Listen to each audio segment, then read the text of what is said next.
Hello everyone, welcome back to my YouTube channel commerce Vidya. आज हम first chapter का next topic करने वाले हैं। मैंने आपको प्रॉफिट एंड लॉस एप्रोप्रिएशन की मैक्सिमम आइटम्स के बारे में बता दिया।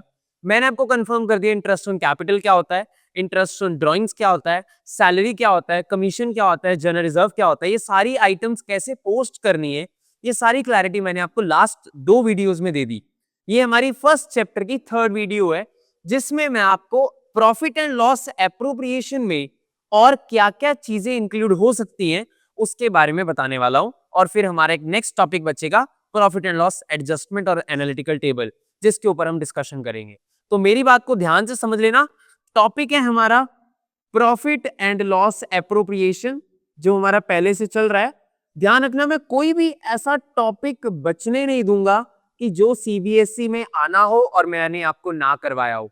आई ट्राई कि मैं हर एक चीज कवर करने की कोशिश करूं अपनी वीडियोस में, सो दैट आप यहां पे आके फिर क्वेश्चंस ही सॉल्व करो। आपको अलग से कोई चीजें समझने की जरूरत ना पड़े कि यहाँ पे कोई नया टॉपिक लग गया, ऐसा कुछ नहीं होगा। अगर आपने मेरी पहली 2 वीडियोस नहीं देखी है, पहले उन 2 वीडियोस को अच्छे से देख लेना, तभी आप आज का टॉपिक समझ पाओगे, क्योंकि वो सीक्वेंस में है। प्रॉफिट एंड लॉस एप्रोप्रिएशन में एक अलग से टॉपिक ऐड हो सकता है। उस टॉपिक का नाम है guarantee, guarantee of a partner. Partner की गारंटी हो सकती है, या फिर दूसरा आ जाता है हमारे पास इनसफिशिएंट प्रॉफिट्स। सर ये क्या होता है, बताता हूं। इनसफिशिएंट प्रॉफिट्स में क्या आता है, लास्ट है if charge against profit is given. Charge against profit is given. अगर आपको याद हो तो मैंने पहली वीडियो में बताया था, चार्ज का मतलब होता है पे करना ही पड़ेगा एट एनी कॉस्ट, चाहे आप उतनी कैपेसिटी रखते हो चाहे नहीं। फर्म लॉस में है, पार्टनर फिर भी कुछ ना कुछ मांग रहा है, आपको देना ही पड़ेगा। You can deny on the fact कि हमारे पास तो लॉसेस है, तो चार्ज लिखा है तो आपको फिर भी पे करना पड़ेगा। बात करते हैं guarantee of a partner. Sir guarantee क्या होती है, बताता हूं। गारंटी 2 तरीके से, या तो गारंटी पार्टनर दे रहा है या गारंटी फर्म दे रही, दोनों हो सकते हैं। पार्टनर भी गारंटी कर सकता है, फर्म भी गारंटी कर सकती है, डिपेंड करता है यहां पे पार्टनर, यहां पे फर्म। पार्टनर फर्म को कहता है मैं आपको कमा के दूंगा, टेंशन मत लेना, मैं बैठा हूं। फर्म को बोल रहा है पार्टनर, मैं गारंटी करता हूं इस चीज की, मैं गारंटी उठाता हूं। दूसरा, फर्म पार्टनर को कहती है तुझे इतना प्रॉफिट तो हम दे ही देंगे, टेंशन मत लेना। मतलब दोनों अपनी तरफ से गारंटी कर रहे हैं। तो इसमें हम क्या एडिशन करेंगे जब हम profit and loss appropriation account बनाएंगे, तो इसको कैसे करना है ध्यान से समझना। पहले बात करते हैं, अगर फर्म ने गारंटी करी, by firm to partner. By firm मतलब कि फर्म गारंटी कर रही है किसको, पार्टनर को। अब कैसे देखो पता चलेगा यहां पे, अब यहां पे पार्टनर मेजरली गारंटी करते होते हैं, फर्म नहीं करती, पार्टनर करते होते हैं। मैं फर्म से मतलब पार्टनर है मेरा, ठीक है। यहां पे बात करते हैं by profit and loss net profit. ध्यान से समझना मेरी बात, क्योंकि ये पॉइंट मैक्सिमम टाइम पे हमें आता ही है। मान लो प्रॉफिट है यहाँ पे 50,000 रुपए का, ठीक है। यहाँ पे आइटम्स नहीं है, ये मान के चलता हूं कोई आइटम नहीं है, होगी तो आपको पता होना चाहिए। यहाँ पे प्रॉफिट है और यहाँ पे मैंने ये प्रॉफिट ट्रांसफर कर दिया टू प्रॉफिट ट्रांसफर ए और बी। इसको 25,000 रुपए कर दिए, इसको भी 25,000 रुपए कर दिए, ये दोनों को मैंने प्रॉफिट ट्रांसफर कर दिया। बात ये है, ए को गारंटी करी बी ने, बी ने गारंटी करी ए को, कहते कि आपको हम 30,000 रुपए तो देंगे ही देंगे, कुछ हो जाए, बट प्रॉफिट कितना मिल रहा है, 25। गारंटी कितने की हुई, 30 की। तो ए को हम कितना कम पे कर रहे हैं, 5,000 रुपए ए को हम कम पे कर रहे हैं। तो इसमें 5,000 प्लस हो जाएगा, इसमें 5,000 माइनस हो जाएगा। This is called guarantee. आप पूरा क्वेश्चन करोगे, बाय साइड पे नेट प्रॉफिट डालोगे, टू साइड पे सैलरी, टू साइड पे interest on capital, to side पे कमीशन, सब कुछ करने के बाद आप प्रॉफिट निकालते हो। उस प्रॉफिट को बांटने के बाद गारंटी वाला टॉपिक स्टार्ट होता है। तो यहां पे आपने यहां डाल दिया और आपको पता चल गया गारंटी। अगर मान लो सर अगर पार्टनर 3 हो गए तो हो सकते हैं, बिल्कुल। चलो हम एक काम करते हैं, हम यहां ले लेते हैं 30,000 रुपए। ध्यान से समझना, 30,000 रुपए ले लिया, यहां पे मैं हटा देता हूं इसको और मैं मान लेता हूं एबीसी 3। अब 10-10 हजार मान लो मैंने दे दिया अपनी तरफ से, एग्जाम्पल ले ली 10 10 10 30,000 पे बांट दिया। अब ए को गारंटी करी कि आपको 15,000 तो मिल ही जाएगी, ए को मिनिमम 15,000 दूंगा, कितना कम दे रहा हूं 5,000, ये लो 5,000 मैंने ए को और ऐड कर दी। अब ये 5,000 पे कौन करेगा, लिखा होगा वहां पे, ये बी मेट करेगा, सी मेट करेगा, दोनों करेंगे, कौन सी रेशो में करेंगे ये बताया जाएगा। मेरी बात को ध्यान से समझ लो, जिसकी गारंटी है ए को 5,000 पे देना था, ए को 5,000 डाल दिया, अब ये पे कौन करेगा, बी और सी। मे बी ये इक्वल रेशो में करे, मे बी कैपिटल रेशो में करे, may be profit sharing ratio में करे, वो आपको लिखा होगा। मान लो यहां पे मैं मान लेता हूं इक्वल रेशो, इक्वल नहीं मानते 3:2 मान लेते हैं, तो 3,000 इससे माइनस होगा, 2,000 इससे माइनस होगा। This is called guarantee. यहां पे आपको पता चल जाएगा कि आप कैसे 3,000 यहां माइनस करोगे, 2,000 माइनस करोगे। क्लियर हो गया? ये वाला जो टॉपिक है गारंटी वाला, इसके अंदर अगर ये गारंटी दो पार्ट में होती है, एक होता है इंक्लूडिंग, ये भी ध्यान से समझ लेना, एक होता है एक्सक्लूडिंग।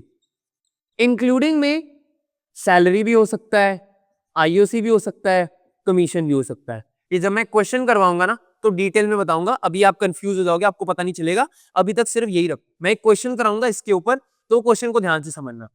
तो मैंने अभी यहाँ पे प्रॉफिट एंड लॉस डाल दिया, यहाँ पे मैंने आपको बता दिया जिसकी गारंटी है उसमें प्लस कर दो, बाकियों में माइनस कर दो, बताया जाएगा रेशो क्या है। वो ratio capital profit sharing ratio equal कुछ भी हो सकता है, वो आपको मेंशन होगा, अदरवाइज प्रॉफिट शेयरिंग रेशो में ही करनी पड़ेगी। ये है हमारा बाय पार्टनर टू पार्टनर, एक पार्टनर ने दूसरे पार्टनर को गारंटी कर दिया। बट अगर यहां पे गारंटी हुई पार्टनर ने करी है जी फर्म को, नेट प्रॉफिट मान लो हमारा 2.5 लाख है, एग्जाम्पल दे रहा हूं, एक पार्टनर कहता, मान लो एक ए पार्टनर था, वो कहता फर्म को, कहता मैं आपको 5 लाख रुपए कमा के दूंगा, कुछ मर्जी हो जाए मैं आपको 5 लाख कमा के दूंगा। बट उसने कमा के दिया सिर्फ 4.5 लाख रुपए, 4,50,000। एक पर्सन ए ने हमें बोला था 5 लाख कमा के देगा, सिर्फ 4.5 लाख कमा के दिया। कितना उसने कम कमाया, कितना फर्म को कम कमा के दिया, 5 लाख माइनस 450, 50,000। ये 50,000 पार्टनर को देना पड़ेगा फर्म को, तो यहां पे लिखेंगे, मान लो ए की बात है, by A's capital 50,000। This is called guarantee by partner. ये पार्टनर फर्म को गारंटी कर रहा है कि इतना तो मैं आपके कमा के दूंगा, टेंशन मत लेना, इतना तो मैं आपको कमा के ही दूंगा, तो that is called by A's capital, और यहां पे नेट प्रॉफिट आ गया। ये गारंटी पार्टनर ने करी है फर्म को, तो यहां पे आती है। अगर एक पार्टनर ने दूसरे पार्टनर को कर दी, वो तो यहीं पे सेटल हो जाएगा, अदरवाइज यहां पे डालना पड़ेगा, क्योंकि हमारी इनकम बढ़ेगी ना, उसने हमें पैसा नहीं दिया इतना, तो हमारी इनकम बढ़ जाएगी, तो हम क्या करेंगे, यहां पे डालेंगे बाय एज कैपिटल। ये हमारा पॉइंट तब कंप्लीट होगा, इस चीज को ध्यान से समझ लेना। क्लियर? अब बात करते हैं इस चार्ज अगेंस्ट प्रॉफिट, इस टॉपिक को भी ध्यान से समझ लेना। मैं यहां पे एक क्वेश्चन के रूप में आपको समझा रहा हूं। मान लो यहां पे बाय नेट प्रॉफिट मेरे पास आ गया 1 लाख, ठीक है, मैं यहां पे 2 इंटरेस्ट ऑन कैपिटल लिख रहा हूं, ए का और बी का। ए का मान लो है 40,000 और बी का है 20,000, टोटल कितना हो गया 60,000। फिर मैं 2 सैलरी, ए की सैलरी है 30,000 और बी की सैलरी है मान लो 10,000, तो ये हो गया 40। फिर आगे 2 कमीशन, मान लो कमीशन है सिर्फ ए की 30,000। अब अगर आप देखो ना, आपका प्रॉफिट तो आ ही नहीं रहा, इधर 1 लाख है, इधर 60 प्लस 40 प्लस 30, 60 प्लस 40 प्लस 30, ये कितना हो गया 130। आपका तो इधर आ रहा है, लॉस आ गया। अगर आपको क्वेश्चन में लिखा है चार्ज अगेंस्ट प्रॉफिट, तो आपको लॉस निकालना पड़ेगा। आप इधर लिखोगे बाय लॉस, ए और बी 30,000 का लॉस डिस्ट्रीब्यूट कर दोगे। अगर ये लिखा हुआ है तो आपने लॉस निकालना है, अदरवाइज आप लॉस नहीं निकालोगे। अगर आपको ये नहीं गिवन चार्ज अगेंस्ट प्रॉफिट, तो आप लॉस नहीं निकालोगे। तो सर क्या करेंगे, तो हम यहां पे कैलकुलेट करेंगे डिस्ट्रीब्यूटेड रेशो। डिस्ट्रीब्यूटेड रेशो का मतलब होता है हम चेक करेंगे हम उनको क्या क्या पे कर रहे हैं। इसका मतलब होता क्या है, हम कहते हैं देखो भाई हमारे पास तो लाख रुपया है, फर्म पार्टनर्स को कह रही है कि मेरे पास तो लाख रुपया है, मैं इससे ज्यादा नहीं दे सकती, आप देखो कैसे सेटल करना है। आपको थोड़ा थोड़ा दे देते हैं, सारा नहीं दे सकते। 1:30 देना है, 1 लाख में बात खत्म करो। This is called distributed ratio. पैसे ही नहीं है इतने, 1 लाख तक की लिमिट है, क्योंकि प्रॉफिट ही 1 लाख है, इससे ज्यादा हम दे ही नहीं सकते। तो एक काम करो, आप अपने आप को एडजस्ट करो। एडजस्ट होते कैसे देखो जरा, डिस्ट्रीब्यूटेड रेशो कैसे निकलेगी। ए और बी, देख लो ए को यहां पे क्या क्या दे रहे हो। पहले ए को आप 40,000 दे रहे हो, फिर ए को आप 30,000 दे रहे हो, फिर ए को आप ये 30,000 दे रहे हो।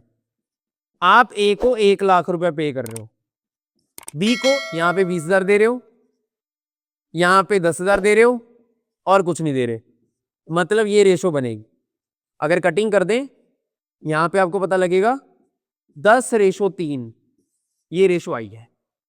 आप इस 1 लाख को 10:3 में बांट के आंसर निकाल दो। ये जो है ये आपका वर्किंग नोट हो गया। आपका फाइनल जो बनेगा, मैं यहीं पे बता देता हूं, आपका जो फाइनल बनेगा, देखो 1 लाख इधर है, आप इधर ए और बी को बांट के लिख दोगे, that's it, to profit transfer. मान लो हम अपना रैंडम मान लेते हैं, इसको आ गया 85, इसको आ गया 15, बात खत्म। 1 लाख 1 लाख ये मैच हो गया, खत्म। 1 लाख 1 लाख मैच, खत्म। मतलब ये आपका वर्किंग नोट हो गया। ये चेक नहीं होगा, ये वाला चेक हो जाएगा, क्योंकि आपको थोड़ी पता लॉस आएगा। आप पहले यहां से चेक करोगे लॉस तो नहीं आ रहा, फिर रेशो निकालोगे, फिर यहां डालोगे। एक बार दोबारा बता रहा हूं, पहले नेट प्रॉफिट डाला, आईओसी था डाल दिया, सैलरी था डाल दिया, कमीशन डाल दिया, चेक किया, लॉस आ गया, चार्ज लिखा ही नहीं, तो क्या कैलकुलेट करना पड़ेगा, डिस्ट्रीब्यूटेड रेशो। कैसे कैलकुलेट होती है, ए और बी, जो ए को दे रहे हो प्लस कर लो, इधर वाला आईओडी नहीं लेना, जो दे रहे हो प्लस कर लो, ये दे रहे हो, ये दे रहे हो, ये दे रहे हो, तीनों प्लस कर लिए। इधर वाला ये दो चीजें दे रहे थे, प्लस कर लिए। ए को 1 लाख देना है, बी को 30,000 देना है, रेशो बना ली काट के, 10 और 3 की रेशो आ गई। अब इस 1 लाख को मैंने 10 और 3 में बांट दिया, ये नहीं अमाउंट है कि मैंने रैंडम ले लिया, 85-15 तो कितना आ गया, 1 लाख। इस तरीके से बांटना है। पेपर में कई बार ऐसा आ सकता है, ध्यान में रखना। अगर आपको उन्होंने बोला है लॉस है, तो डिस्ट्रीब्यूटेड रेशियो मतलब मैक्सिमम आपको निकालनी पड़ेगी। इन टॉपिक्स को अच्छे तरीके से समझ लेना, क्योंकि मैक्सिमम टाइम पे इसमें से आ जाता है। जो कल टॉपिक करने वाले हैं वो है एनालिटिकल टेबल, पास्ट एडजस्टमेंट्स के ऊपर। बहुत अच्छा टॉपिक है, उससे भी मोस्ट प्रोबेबली क्वेश्चन आता है, क्योंकि और में आना होता है, तो ध्यान से समझ लेना। ठीक है, चलो, thank you so much, will connect tomorrow with a new video. Thank you.